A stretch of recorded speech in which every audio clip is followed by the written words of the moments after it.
Everybody needs a little boost in the middle of their week. I'm glad you're joining us. My name is Gabe Kolstad with Westside Community Church, and we're here with the Midweek Motivation episode of the Westside podcast, where we just try to offer some short, practical help to get you going in the middle of your week and keep you positive and encouraged and energized, give you some ideas and tips for growing in your life and in your faith. This month, we're focusing in on some practical next steps out of our weekend teachings in our Stranger Things series, kind of going back into the vault to pull up some of our best content. So let's jump in. Today we're going to be talking about regret and how can you get rid of your regret? Because the problem with our lives is that we spend a lot of our time, don't you think we spend a lot of our time thinking about the things that we can't experience? Or I don't know if you're like me, like a lot of times I'm in a moment, but I'm not really in that moment. I'm in the moment that just happened. And I'm physically present, but I'm not present. I'm emotionally wrapped up in what just happened and didn't go well. Or I'm in the moment and I'm thinking way back, and then I'm stacking these things up and I'm going, oh, I can't believe that happened. And oh my gosh, what if it happens again? And so now I'm worrying about more regret. How ridiculous is that? I'm spending my present thinking about the future past. What?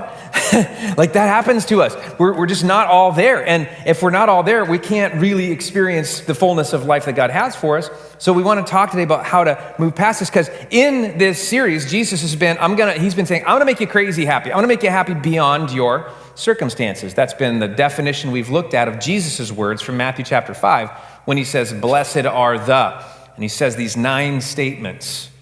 That's why this series is 9 weeks long. Blame Jesus. 9 weeks is a long time, but I wasn't going to give you 6 of them.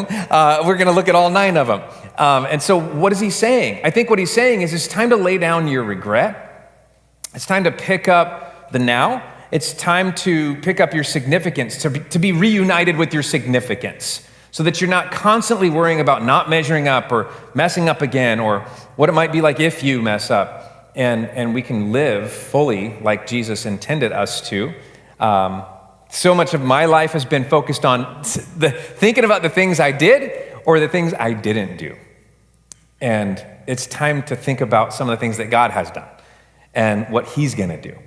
That's a much better way to live. And it's no wonder that Jesus goes, you want to be happy, stop doing that stuff and start doing this stuff. Stop focusing on those things, start focusing on me, he will tell us over and over again. So I want to walk you through this. Here's something that if you are taking notes, if you're here in person, you've got notes in your hand. If you are watching online, you've got notes available on the app.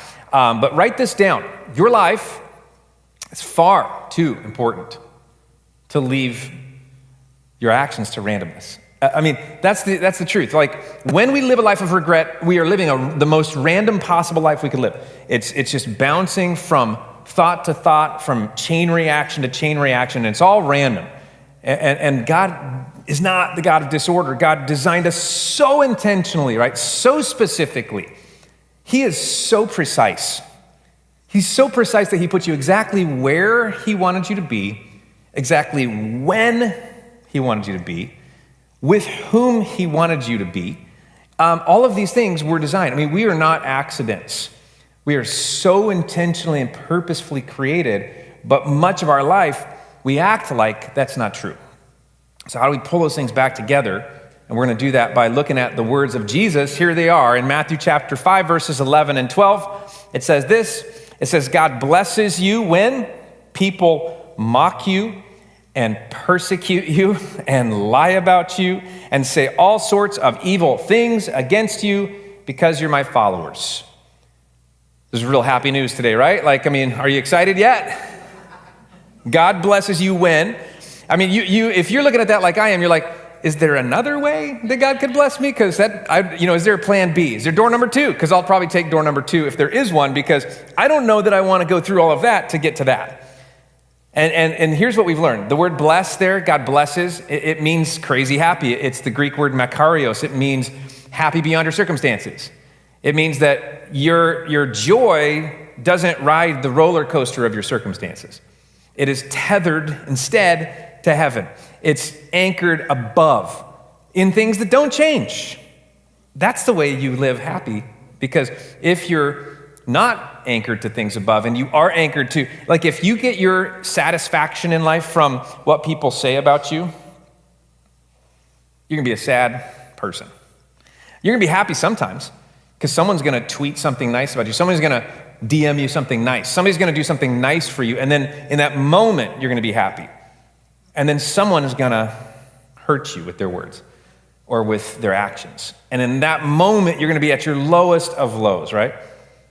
So how do we figure out how to disconnect our attachment to the current circumstances and what everybody else thinks and says, and reattach it to where it goes? That's been honestly the whole series.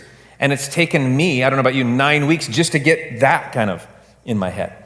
That's really the path of a happier life, is disconnect from your circumstances, disconnect your significance from your circumstances, reattach it to your Creator. He doesn't change. His love doesn't change, right? His plan doesn't change. His purpose doesn't change.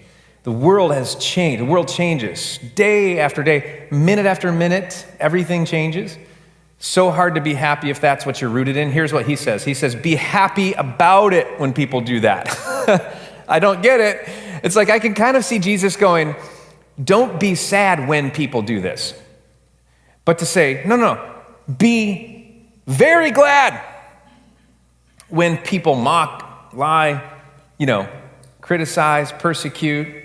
Be very glad. And this is the crazy happy thing. He's going like, listen, if people are doing that, there's something significant happening.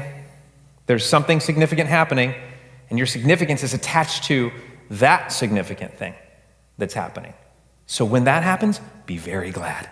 Be very, very glad, for a great reward awaits you in heaven. And remember, the ancient prophets, he said, were persecuted in the same way. Here's what we know. If you are sacrificing for the right things, you're in good company. You're in really good company. And there's joy that comes with that. I don't know where that lands in your life. I don't know if you've been sacrificing for something that's good and people have, been talking down to you about it. Maybe you've been following Jesus for a little while now, and you know how it happens? Like a crossroads comes, and you have a decision that you have to make. And sometimes you get it right. And I get it right sometimes, thank God. Not all the time. But when we get it right, and we take that step, and we move in that direction, and then someone in our life goes, are you crazy? What's the matter with you? Why are you doing that? Why would you do something like that? You should be over here with us. You should be back there where you were. You should be in your little box that you've always been in. Why are you out there doing something new?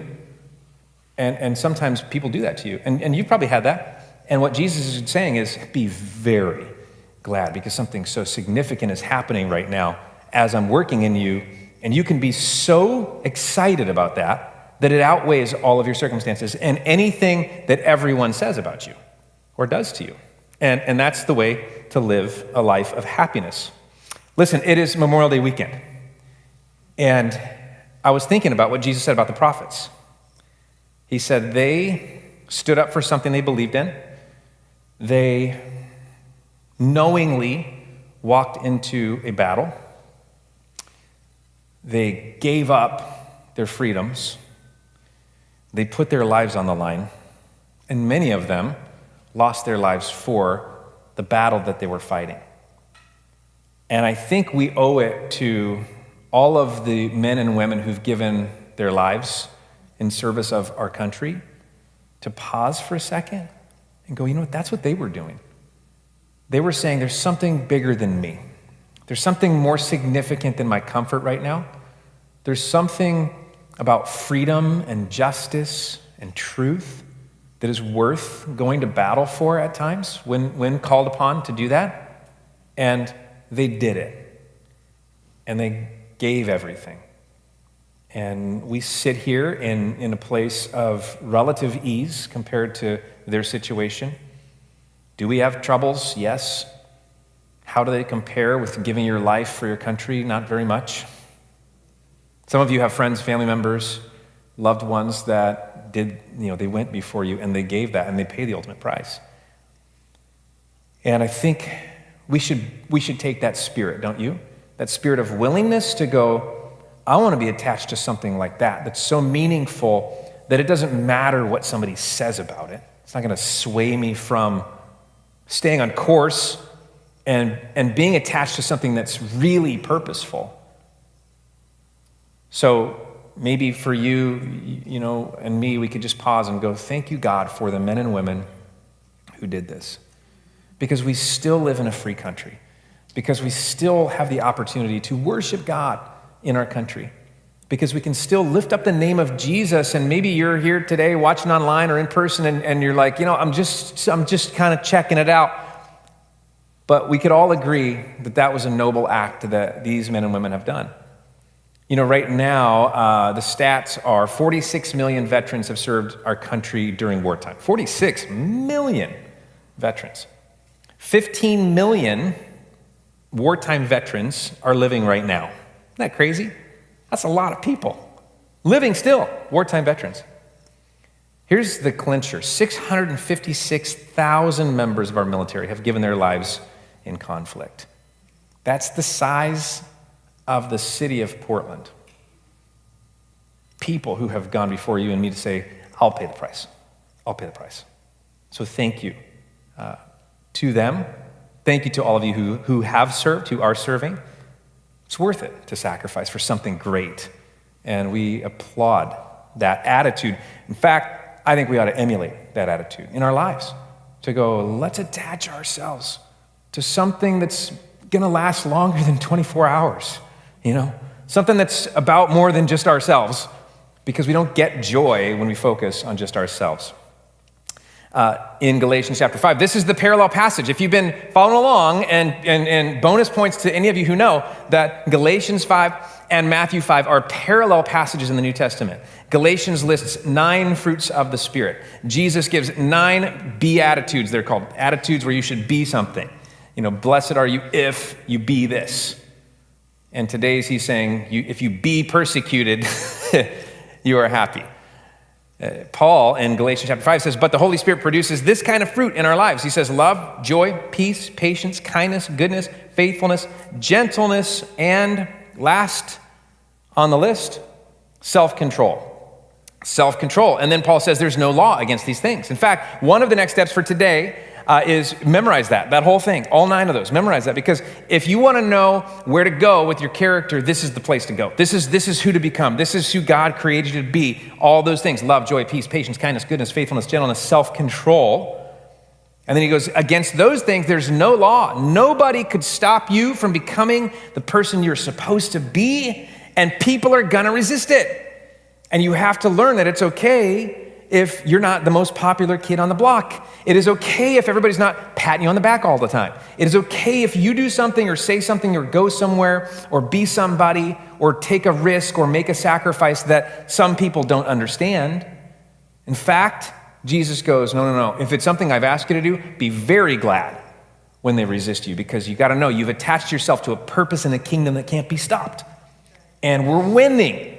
And he's winning in you. And it's exciting to think about that. So I want to give you some things today on getting rid of regret, because if you've lived with regret, today I'm asking you to lay it down. I'm asking you to stop living with regret. I want to unpack some stuff that's practical for you. I'm kind of fired up about today because I found some stuff this week. I've reconnected with some ideas that have helped me so much, and I'm so excited to share them with you. So I hope you're taking notes.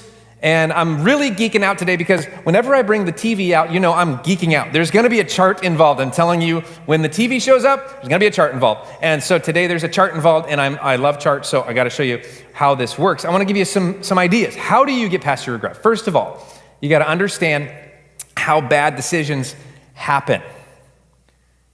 Because raise your hand in the chat, or if you're watching on YouTube, say it was me, or if you're in person, raise your hand if you've ever made a bad decision before.